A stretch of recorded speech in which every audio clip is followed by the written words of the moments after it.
Every time your system boots up, various applications launch at startup.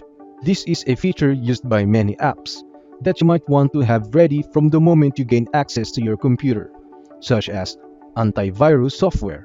However, many apps are not necessary for your device to load upon startup.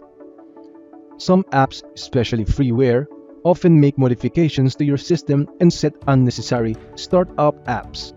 This doesn't only slow down your boot time, but may cause serious performance drops as these applications continue running in the background. Here's how you can disable unwanted startup apps to improve the speed of your Windows 10 operating system. Right-click on any empty space in your taskbar. This will open up a context menu. Here, click on Task Manager. If your Task Manager launched in the compact view, click on the More Details option seen in the bottom left of the window. This will expand the window and show you the necessary tabs to access the Startup's application. Switch to the Startup tab using the menu at the top of the Task Manager window. Here, you can see all the applications that start along with your computer at launch.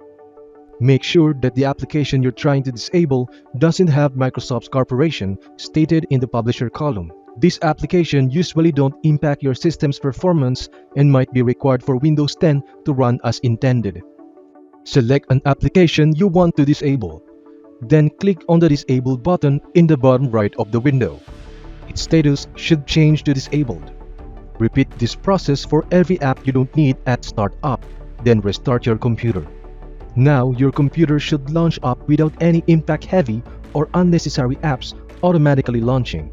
This gives you the ability to test if your boot time and the performance of your device as well.